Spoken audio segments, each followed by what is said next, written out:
what I would want them to remember is that presidential democracy is an oxymoron. Oh, That we think. What I mean by that is the country delegates um, um,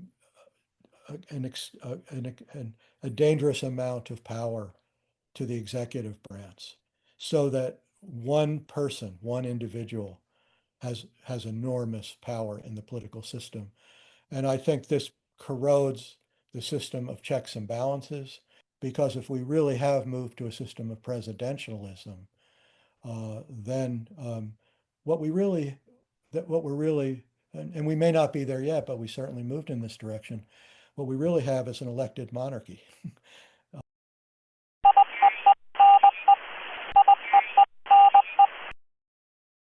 Dr. Milkis, it's a pleasure to have you on our program. Thank you for taking the time for this conversation with me. So, is the term separation of powers written in the Constitution? No, No. it's not. There's nowhere in the Constitution that says where the term, where the separation of powers appears. So, but this is such a foundational constitutional principle of our Yeah, nation. So, yeah. where do those words come from? Well, the first person to talk about the separation of powers was John Locke. And as in many discussions of the separation of powers that would follow, Locke's concern was to constrain executive power, in this case, the monarchy, so that individual liberty could prevail, that natural rights could be protected. And so Locke, in his second treatise of government, published around 1688, no accident. It informs the Glorious Revolution. Unlike the French Revolution in the 1740s, Adele, the British didn't cut off the head of the king. Yeah. In the So 1640s, right? In the 1640, right? The king lost his head. So the bloodless revolution of 1688, which established essentially a constitutional monarchy and strengthened the parliament against the king. So you have this balance between executive power and legislative power, between administration and laws. So and Locke argues that kind of separation is really critical to preserving freedom. And he says that you can't have freedom without a settled standing body of laws, which is required by the parliament. So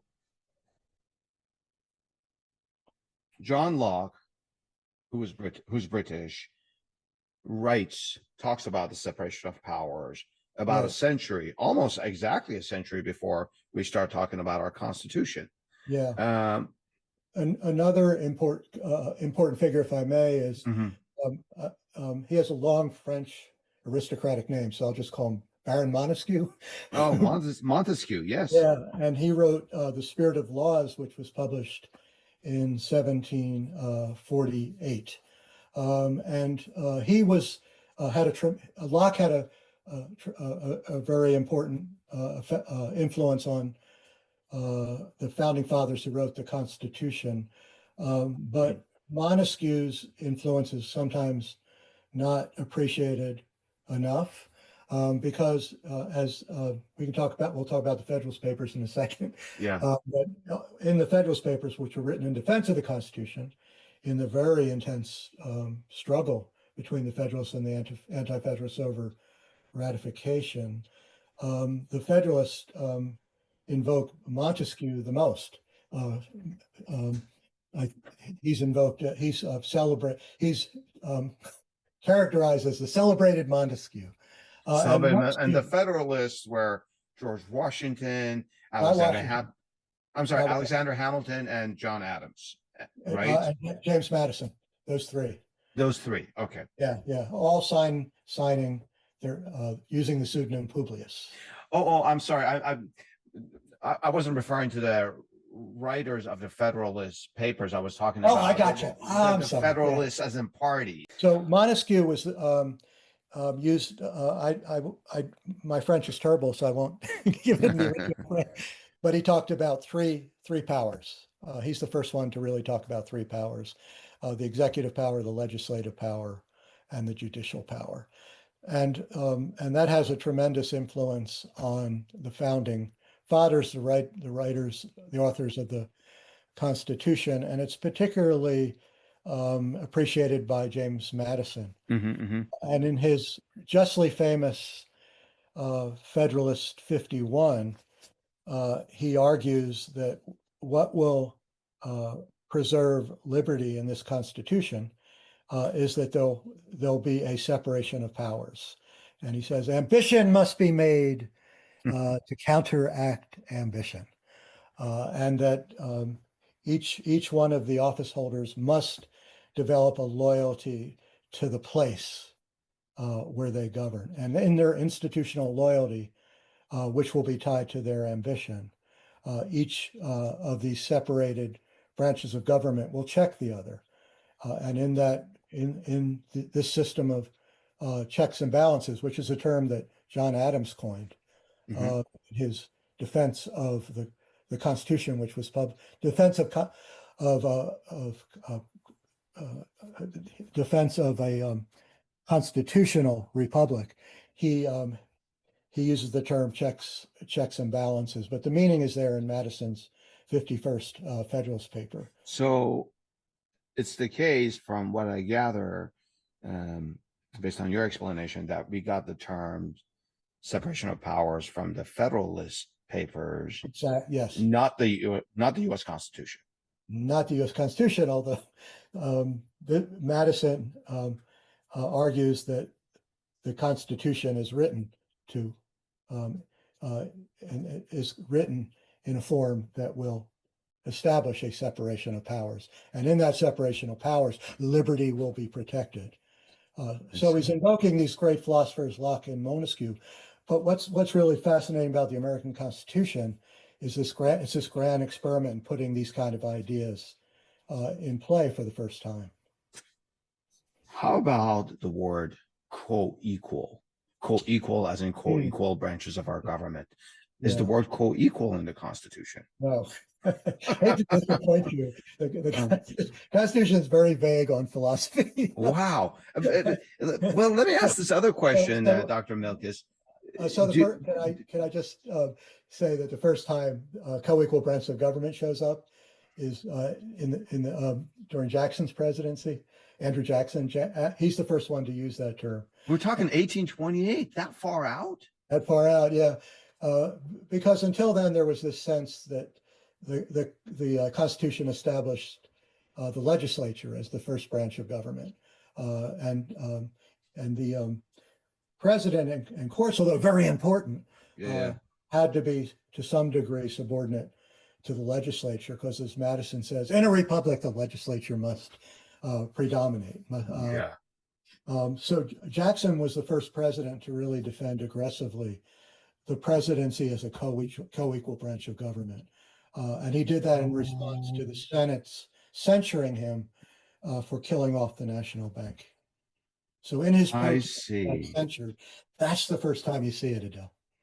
So it's not, that's actually fascinating. It's not the Congress pushing this word co-equal to preserve its right. It's the presidency doing this, which probably makes a lot of sense, because we see that in our Constitution, the first article and the longest, it's all about the legislative branch. Right.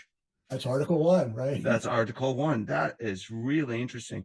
I interrupted you and said I have another question. Oh, I'm sorry. No, that's okay. No, it wasn't really a substantive question. I'm just so passionate about these topics.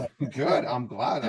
We're delighted to have you to talk about it then. No, this is not a substantive question. As I asked you about the words, the term separation of powers and then co-equal, and you told me neither of them are in the Constitution, to my sort of wonder and astonishment. Has anyone else ever asked you this? No. Well, I'm glad to be the first, but other people are probably sort of I don't know, baffled to hear that these terms that we learn in grade school are actually not written in the Constitution.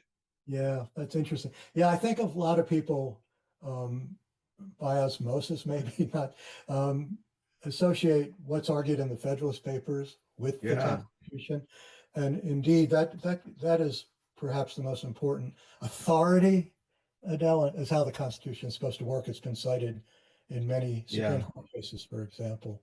But I don't know how many people really read the Constitution. They read the Declaration of Independence, at least the first paragraph. Yeah. We hold these truths, but the Constitution's a little dry. Well, to my credit, I actually reviewed it in preparation for this conversation. And when I didn't find these terms, I thought, nah, I'm probably overlooking it. Hence my question to you here. Well, I didn't miss something. They're not there, right? You're not missing. No, they're not there now. Dr. Milkis, in general terms, and I do appreciate that this question would require several podcasts. So again, in general terms, what powers does the Constitution grant to the Congress, and what powers does it grant or preserve for the presidency? Oh, I like the way you put that, preserve. Preserve, okay, good. Yeah, I like that. So, to put it in the most general terms, Adele, the Congress has the power of the purse. That if you read through Article 1, most of their powers have to do with regulating the economy, making laws to establish the basic framework of economic life in the United States. The president's major power is the power of the sword.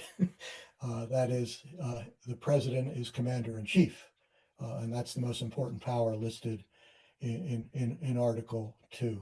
And most of the powers that the president and Congress exercise flow from those two fundamental responsibilities. And Hamilton mentions this in talking about the court and how the court will be, in a sense, without institutional power and will rely on good judgment, because he argues the court has neither the power of the purse nor the power of the sword. The power of the purse belongs to Congress. The power of the sword belongs to the president. Yeah. So, okay, that was a good general review. Congress, money, the POTUS, the President of the United States, the sword. Yeah.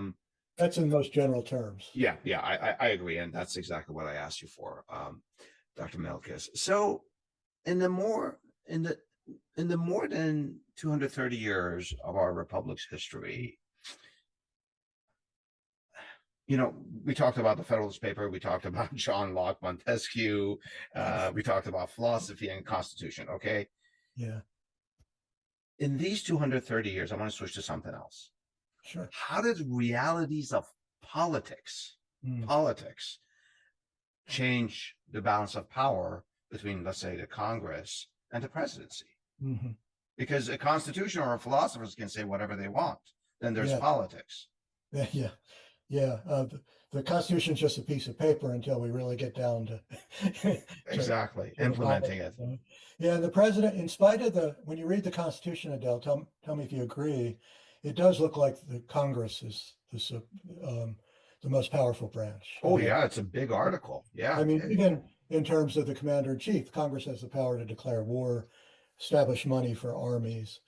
And the president is kind of set up, if you just read the Constitution, in a defensive position, right? Yeah. The president can veto laws.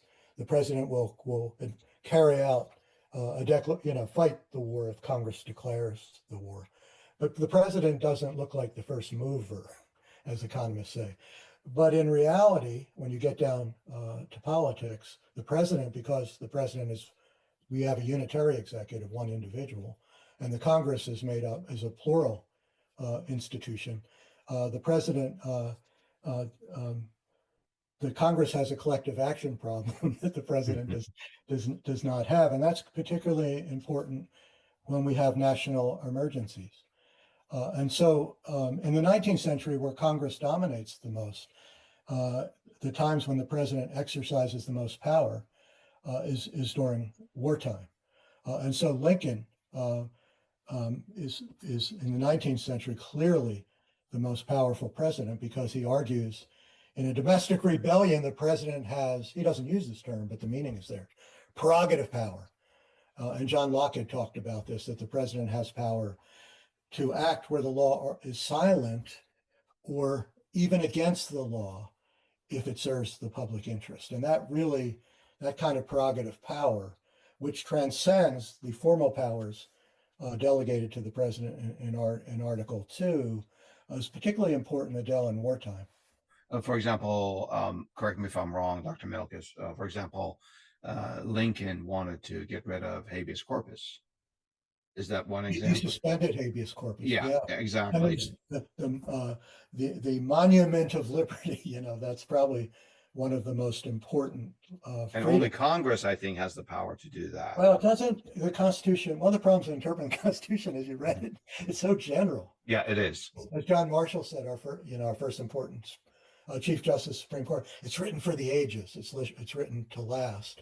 And so it doesn't go into the specifics like, say, the French constitutions have. That's why they've had republics. And they're looking at a sixth republic, I think. They're in so it doesn't say Congress has the power, but it appears in Article 1.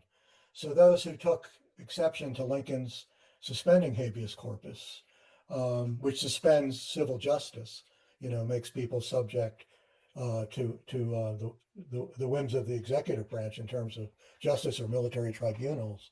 When Lincoln suspended habeas corpus, his opponents, and there was strong resistance in the North as well, particularly Northern Democrats, that he was acting as a dictator, that this was a constitutional dictatorship which would destroy the Constitution.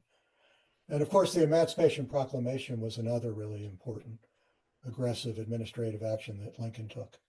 Did that have to do with property rights for the South? Yeah, seizing property rights, which for the time was really revolutionary. Yeah. Before we leave the 19th century,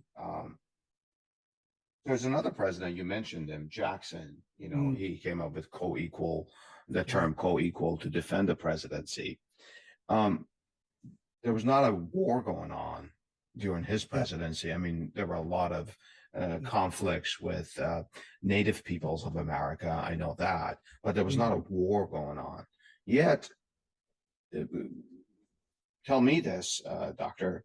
Milkis, did he not expand the power of the presidency? He did expand the powers of the presidency, I think, and he was able to do that, Adele, because there was a political crisis. There was a very controversial election in 1824 where no candidate got a majority of the Electoral College. And God, let's not get into the details. Oh, you're talking about the corrupt bargain, quote unquote. The corrupt bargain between John Quincy Adams and Henry Clay. When no one gets a majority, then it goes to the House, and the House, where Henry Clay, who was a powerful Speaker of the House, had a lot of influence, forges a deal so that John Quincy Adams becomes president and he becomes Secretary of State, which to that point was a stepping stone to the presidency. And this occurs just as, and this is why Jackson is popular, besides his heroic part in the War of 1812, Battle of New Orleans. He's a really important symbol. He's probably the first populist president, Adele. He's an important symbol of this rising frontier in the United States that's becoming a more important part of the country because of expansion west in particular. And Jackson represents that frontier and challenges what had been a pretty establishment-oriented government. Kind of like an anti-elite president. Perfectly put. Perfectly. Yeah. Against the elites. There's a kind of restraints that the original Constitution put on the presidency, on democracy in the original Constitution, the founding fathers referred to the Constitution as a republic, not a democracy. Well, there's powerful democratic forces challenging those institutional constraints, what Madison called successive filtrations, that really are embodied by Jackson's popularity. And so we move from a kind of from a government that was referred to and operate as a republic, pretty elitist, to a government that as Alexis de Tocqueville noticed when he came here in the 1830s, was a democracy. So he calls his book Democracy. And Jackson represented that spirit, and that gave him certain powers against the Congress that no previous president had taken. Okay. Was he more powerful than Congress at this point? I think his term coequal branch is a good one. That what he did, there were two things that he did, I think, that were particularly important in establishing the president as a co-equal branch of government. One is he greatly expanded the veto power. That before Jackson, presidents had only vetoed laws where they would make the argument that it was unconstitutional. This went back to George Washington, President George Washington. Had said when Jackson vetoed the bank, and his being anti-elitist, his biggest fight was with his national bank, which was extraordinarily elitist.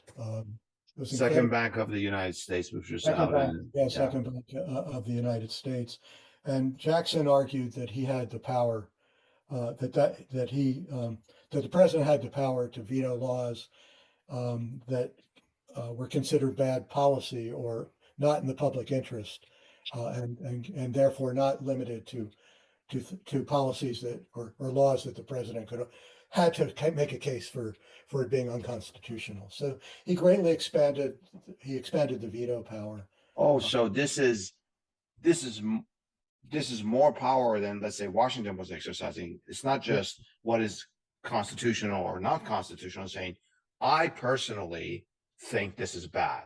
Exactly. Yeah, exactly. Oh, wow, that's a lot more. That's a different thing. That's a whole different veto power. Yeah. Okay. And the other thing that Jackson did, which I think is important in terms of your question about strengthening the presidency, he was really the first president to command the executive department. And one particular battle illustrates that in the laws that set up the Treasury Department, there was some question about whether the Secretary of the Treasury had some independence from the president in regulating things like the second national bank. But when after Jackson vetoed the rechartering of the second bank, he didn't want to wait till its charter was up, which was going to be 1834. That's 2 years after he successfully defeated the rechartering of the bank. He wanted to kill it right away and take its funds and put it into state banks. Yeah. And he got resistance from two secretaries of the Treasury. He fired both of them. Oh, wow. They thought they had autonomy from him, right? And then he appoints his Attorney General, Secretary of the Treasury, Roger Taney, who would become an important Chief Justice of the Supreme Court in the lead up to the Civil War. And Taney did did what he wanted him to do and killed off the bank. This is fascinating, Dr. Milkis. We're not talking about some independent agency like, let's say, the Fed now, which has independence powers that are not within the purview of the presidency. We're talking about the Secretary of the Treasury having the chutzpah to say, no, this is I don't know if he said this is independence, but acting as if the Treasury is an independent body. That would never happen. That would never fly these days. And defended by important members of the Congress like Daniel Webster and Henry. Daniel Webster, wow. Oh, yeah. Wow. And Jackson's executive aggrandizement, as it was viewed then, Adele, really stimulated the development of an opposition Whig party. Yeah. And that was led by Henry Clay and Daniel Webster. And John Quincy Adams finally formally called himself a Whig. And the Whig party, that was a deliberate naming, because the Whig party was the party in England that was against, absolute monarchy. Yeah. Yeah. They were the party that championed the parliament. Wow, we've come a long way from that. Yeah. So this battle, what your question suggests, something really, I do think, is really interesting.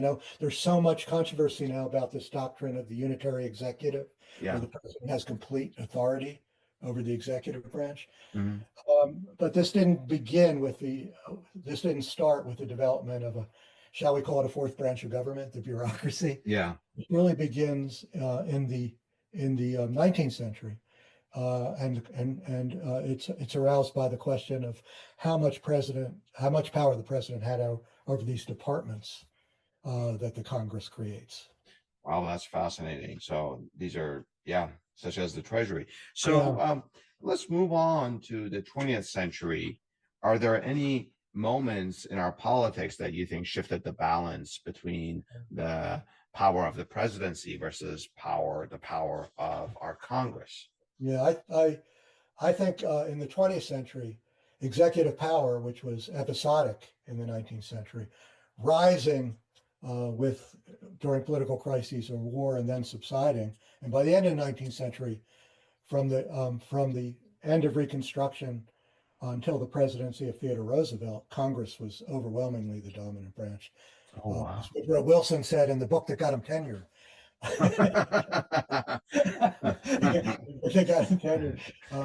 We had congressional government up until that time. But you mentioned in your initial question about historical change how circumstances, the context is central. So two things happen at the end of the 19th, beginning of the 20th century, which really leads to a strengthening of presidential power and makes it routine rather than episodic. We get the so-called modern presidency as a result.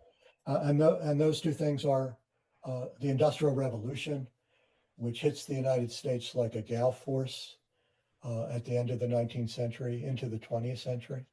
And that's really has a powerful political effect, because up to this time, there still was a lot of resistance to expanding the powers of the national government. And as long as the national government's limited, the national office, the president, is going to be limited in its power. But with this concentration of corporate power, the rise of the trust corporations at the end of the 19th century, then it seemed like private monopoly was at least as dangerous, if not more dangerous, than government power. And so as the United States became an industrial power, which happened at the end of the 19th and beginning of the 20th century, that focused the nation's eyes much more on the presidency than it had before. And somebody like Theodore Roosevelt was a poster child. Of course, to strengthen the presidency. The other important thing is foreign affairs. Once we became an industrial power, Adele, then there was also how should we put it, temptation or even necessity to get involved in world affairs, because trade, for one thing, trade got much more important. So the United States, which was really a very limited power until the 20th century, becomes a world power for the first time during the presidencies of Theodore Roosevelt and Woodrow Wilson. And of course, we have World War I, the first, world war during Wilson's presidency. So it's during what's called the Progressive Era, the presidents of Theodore Roosevelt and Woodrow Wilson, that we get the birth of the modern presidency, Adele. And I define the modern presidency as that the president, rather than the Congress or political parties, which are always very important in American government, the president, rather than Congress or political parties, becomes a leading agent of American democracy. And that really begins with Theodore Roosevelt and Woodrow Wilson. And does So is FDR, does FDR augment that power, or does he introduce something new? Great question. I would use the term consolidate. Consolidate, okay. Yeah, because in the after World War I, there's a great reaction to the strengthening of the presidency that particularly develops under Wilson during wartime. And there's a lot the Wilson administration engages in a lot of oppressive actions. This is when the Sedition Act is passed during Wilson's presidency, which pretty much makes it maybe I don't have to use the word pretty, makes it a crime to criticize the government. And a lot of people are arrested. There's a great deal of repression of German Americans, which Wilson calls hybrid American. And the Civil Liberty Union is established for the first time is founded during World War I. So anyway, there's a great reaction to Wilson's presidency, and Warren Harding is elected in 1920 in a campaign that is under the banner of we need a return to normalcy. Return to normalcy. There is no normalcy in the dictionary. It's normality. But normalcy sounded good, and it was a powerful slogan. It does sound good. You're right. There is some. I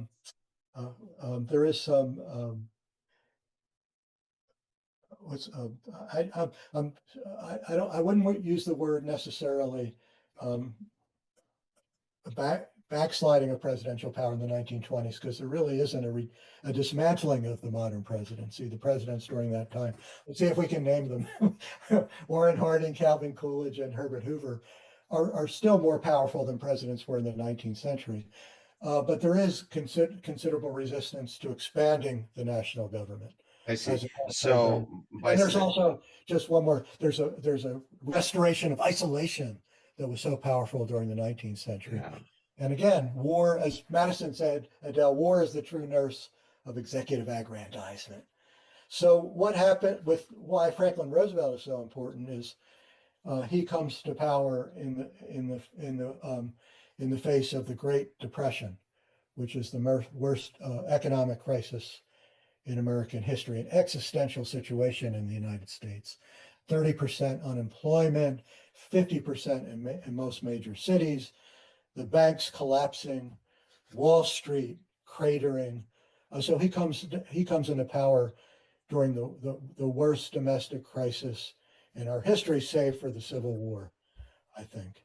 And that gives him power to consolidate the modern presidency. And really, I think what really distinguishes Roosevelt's presidency is that he gives institutional form to the modern presidency.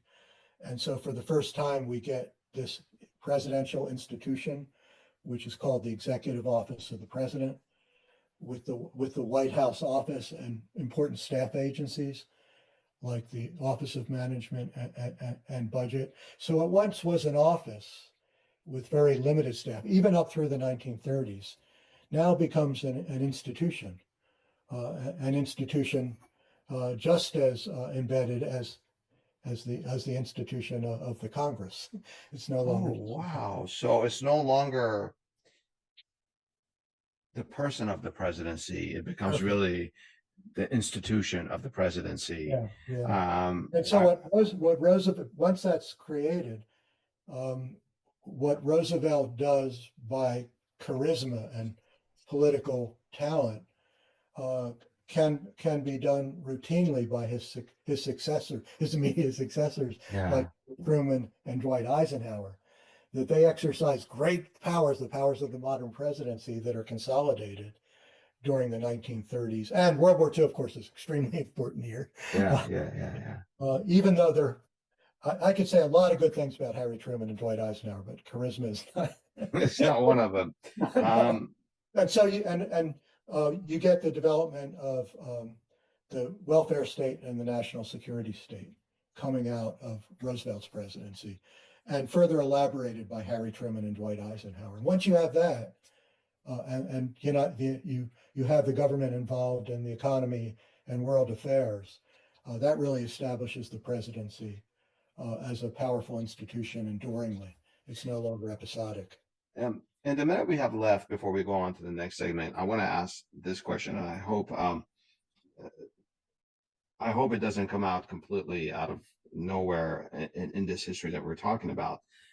Did civil rights and race relations in any way impact the power of the presidency versus Congress? Did it inject our presidency into social and societal issues more than before?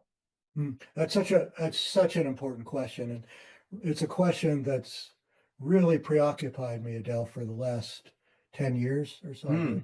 Really homed in on it. I'm so glad I asked it. Okay. So president, as I think it's fair to say that the fault line of American politics is not class, it's identity.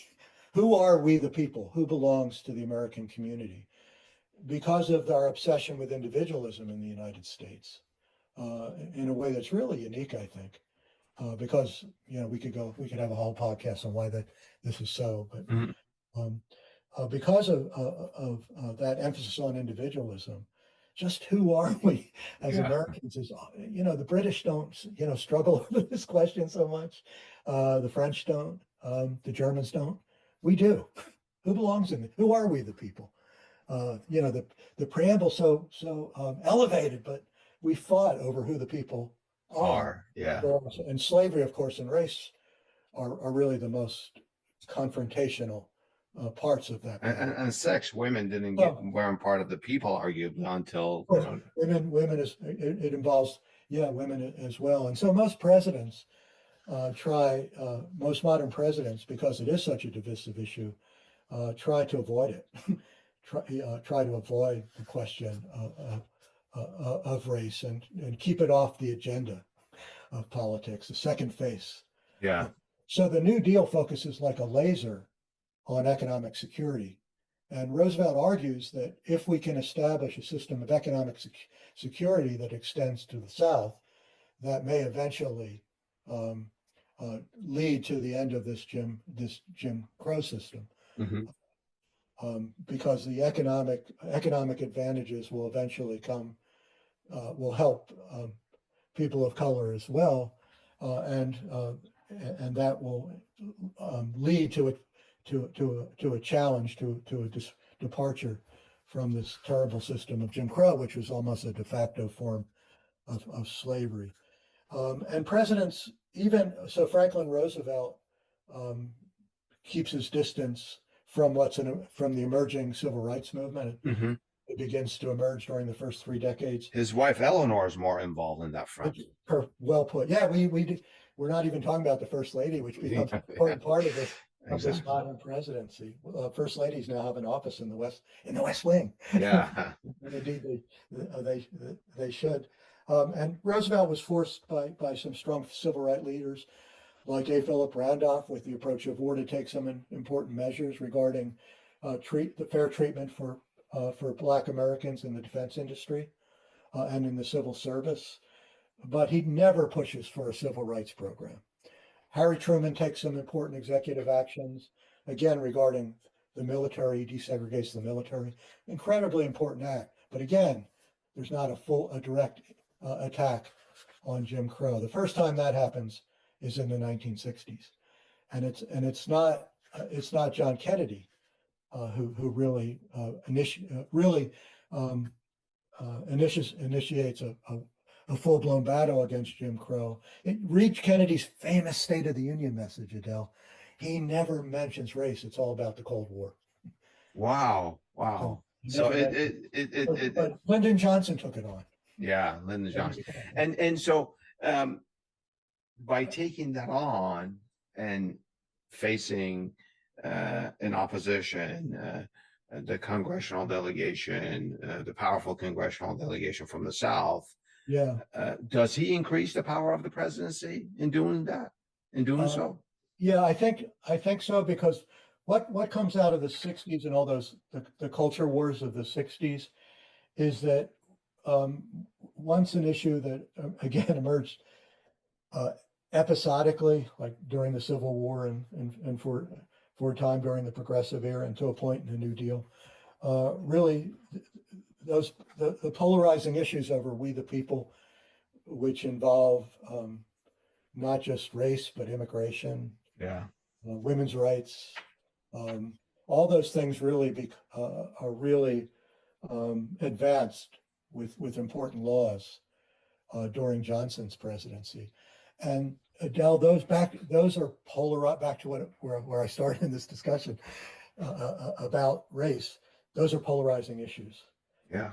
So the country, we have episodic moments of polarization before the 1960s in our history, the Civil War being the most dramatic example of that. But after the Civil War, we moved to Jim Crow, and the North and the South agreed that they're not going to really push for a multiracial society.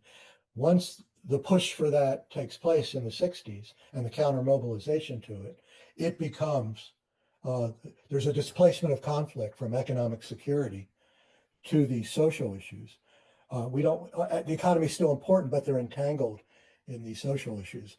And the country's been very polarized ever since. Yeah. And with intractable polarization, Congress becomes polarized. Hyperpolarization polarizes Congress. So what does that do? That creates more dependence on the presidency to get things done. The president, both the Democrats and Republicans look at the president as kind of Alexander the Great. You know this metaphor, cutting the Gordian knot? Yeah. Through the Gordian knot of hyperpolarization and pursuing their objectives. And we have existential battles over identity now that really have polarized, led to an intractable where the president has to come in and cut the so to speak Gordian knot here. And so both parties now look to the president to do the critical things they once did, which in turn gives the presidency even more power. Let's take a break here. In the next segment, I'll speak with Dr. Milkis about presidentialism. We'll be right back. Dr. Milkis, in your long scholarship, you've written extensively about the presidency. By way of example, and this is not like everything you've done, but by way of example, there's your 1993 book, The President and the Party. So you started this very early on. Then your 2000 book titled Presidential Greatness. And then going forward in 2022, you co-authored The American Presidency, Origins and Development. And again, in the same year, in 2022, you wrote the following book, What Happened to the Vital Center, Presidentialism, Populist Revolt, and the Fracturing of America. And now we come to this year, 2025, in which you've written the following book, Subverting Democracy, Donald J. Trump and the Perils of Presidentialism. So obviously, it seems like in the last several years, presidentialism has been the focus of your work. So tell us about this. What is presidentialism? Yeah, this is a term I adopt from the political scientist Juan Linz, who wrote a classic article in 1990 called The Perils of Presidentialism. And he thought America was an outlier to the perils of presidential power. An outlier, meaning we were not part of it. Yeah, I mean, his basic argument there, Adele, is presidential systems are more dangerous than parliamentary systems. And his focus was particularly on places like Latin America, Chile, and Brazil, which established with presidential systems pretty harsh dictatorships, authoritarian governments. But he thinks, parliamentary systems like England are safer because you have a collective responsibility. This was the big argument of the Constitutional Convention.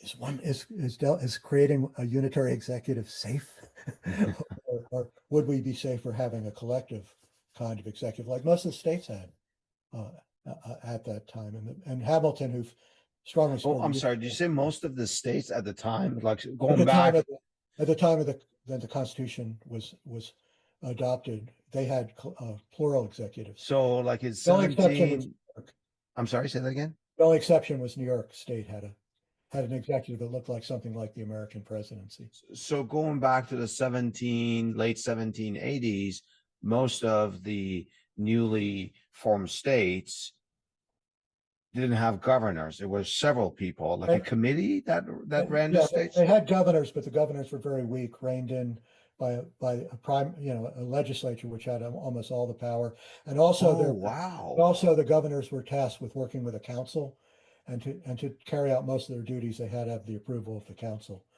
So the one exception to that was New York. Who came from New York? Alexander Hamilton, the hip hop star. And Hamilton is probably the most important defender of a strong presidency in the. Oh, wow. So, but Linz argues that the American presidential system is an outlier because public opinion. He's writing this in 1990. Public opinion in 1990 is moderate, and also we have these catch-all parties. They're very decentralized. He says dispersed, and they tend to constrain the president, even when the president and the Congress are controlled by the same party. If you look at cases like the court packing plan, which Roosevelt, a bit of constitutional hardball by Franklin Roosevelt. Yeah. Or if you look at Watergate, then the parties acted. The president's own parties played a key role in Roosevelt's case in defeating the court packing plan. In Nixon's case, getting him to resign. Barry Goldwater really took the lead in telling Nixon, "Your time is up. Yeah. It's time to go." But for the last 30 years, I've been somewhat skeptical of this notion that that our presidential system is an outlier, and particularly since the 60s, for reasons we talked about in the previous segment. I've worried that public opinion has become polarized. The bell-shaped curve where I used to see my brother-in-law at the top of the an unembarrassed centrist has turned into these into a kind of polarized public opinion that we talked about in the first segment, and that tends to encourage both camps, both tribes, as we talk about it, to look for a strong man. To come and cut the Gordian knot. Thank you for remembering that. My favorite metaphor there. And so I think even in 1990, towards the end of Bush 41's presidency, that America as an outlier was the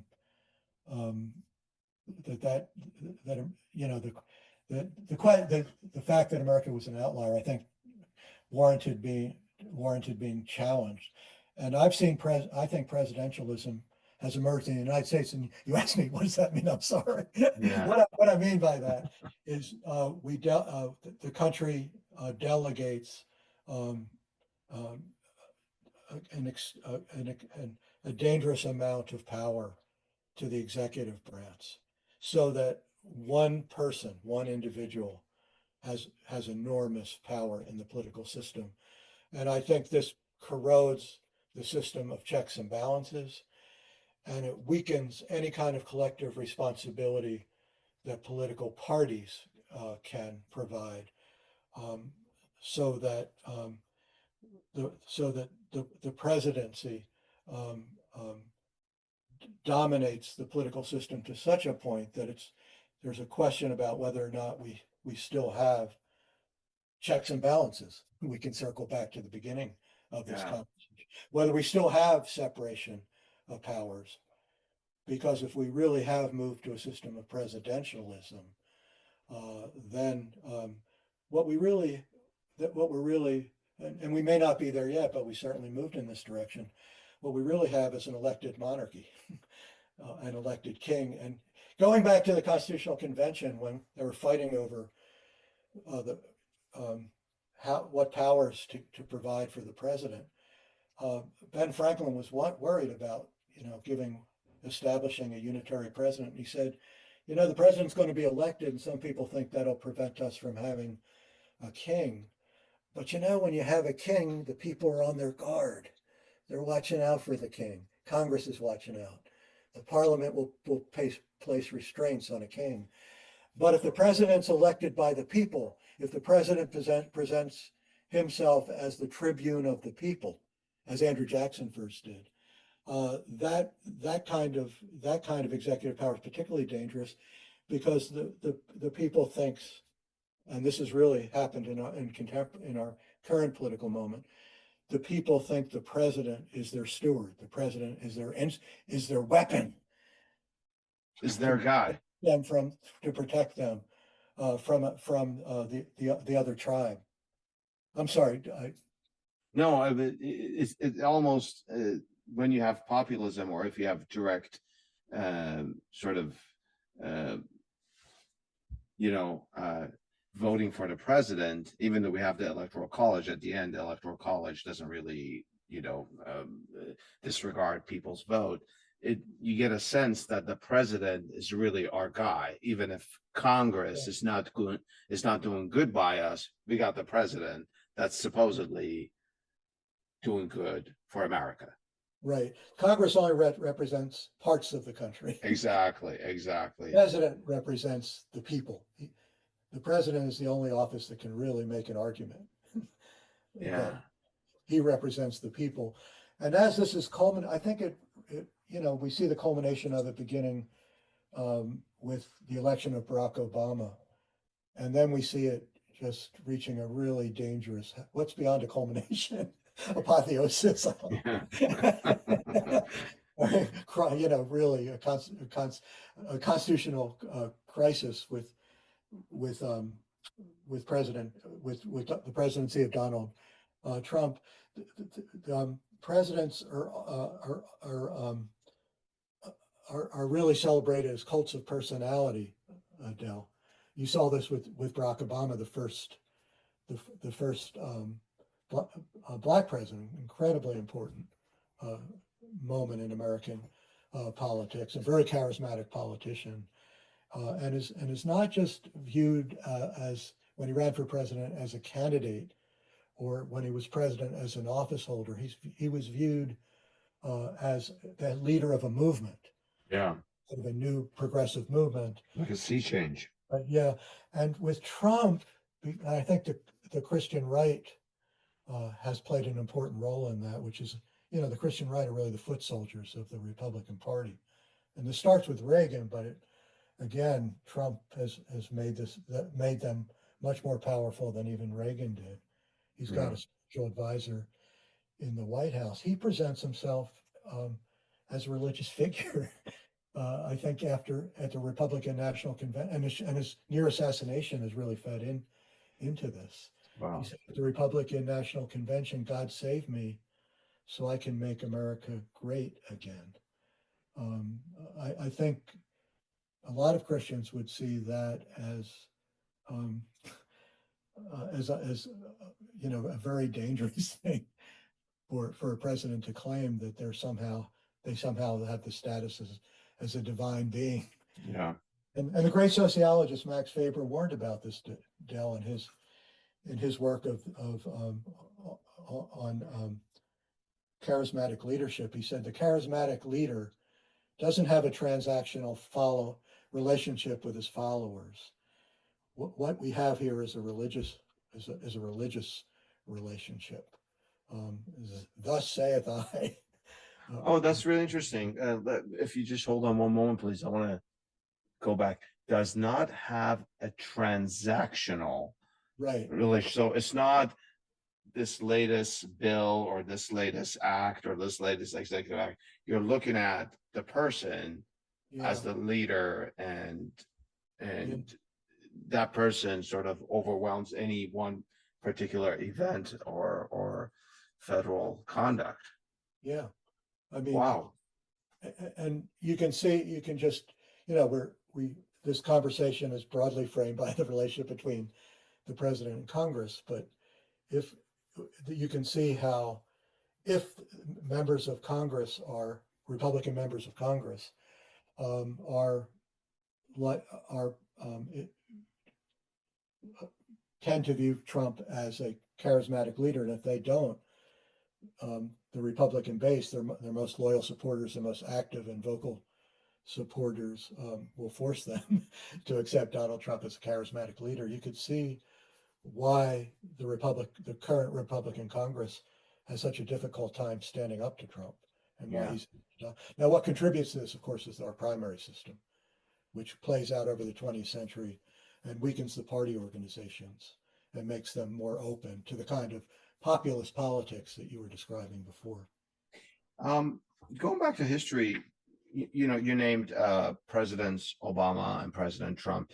Would you also categorize President Teddy Roosevelt in this camp of charismatic leaders, that their personality sort of eclipsed any single policies that they push forward? And he did great stuff. I'm not sort of diminishing their significance. I'm just talking about TR's personality here.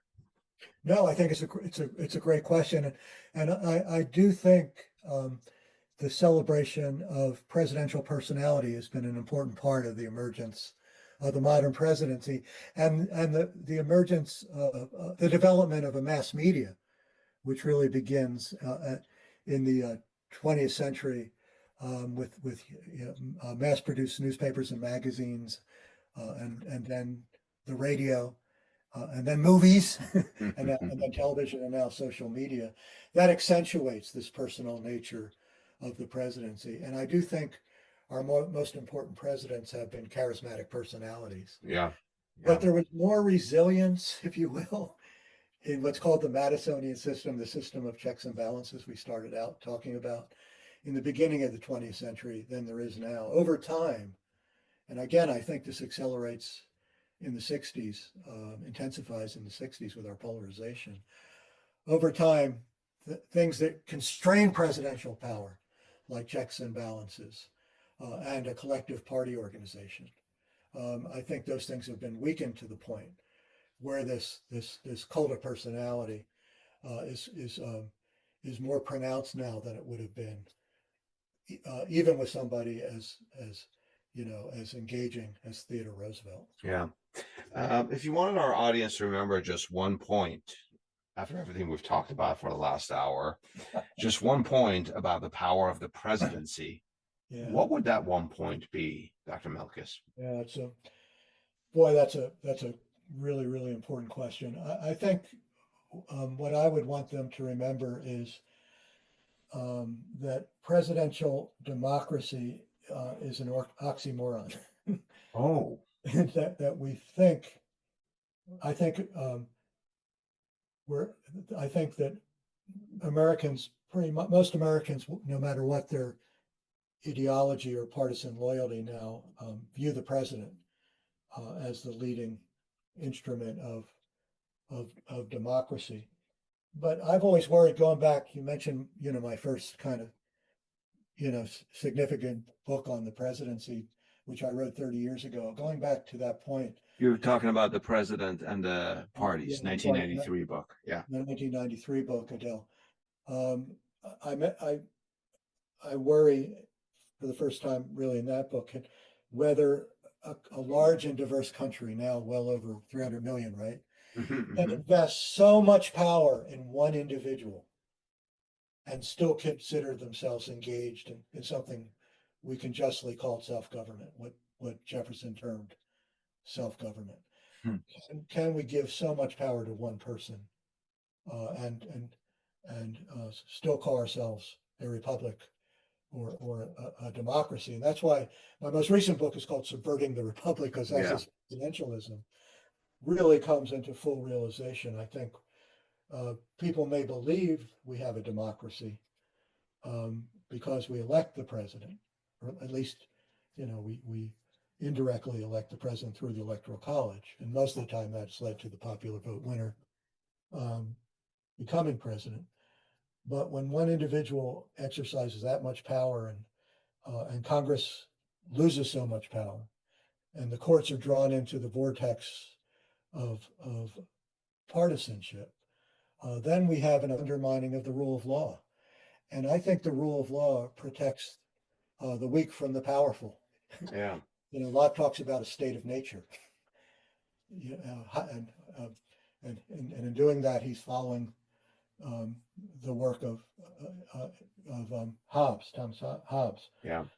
Who described the state of nature as solitary, nasty, brutish, and short. We haven't gotten to that, but look what's happened as the rule of law has declined, as we become a government dominated by one individual and executive orders. Immigration policy, Adele. Yeah. That's the thing we're talking about. Who belongs? That's really at the center of that battle right now. But it's not being governed by laws right now. In the Obama, Biden, and Trump administration, it's been dominated by presidential parties. And the Biden, Trump, and Obama. I don't think that's democracy. Yeah. So that's the one thing I want your audience to remember. I see. The one thing is that presidential democracy is an oxymoron. It just don't exist.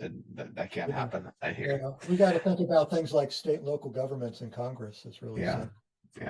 Dr. Milkes, thank you so much for educating me and our audience. And to our audience, if you know of any history that could provide more perspective from the past on this subject, please share it with us and tell us what's your perspective. Thank you so much, Dr. Milkes. It's been an honor and a pleasure. Thank you, Adele.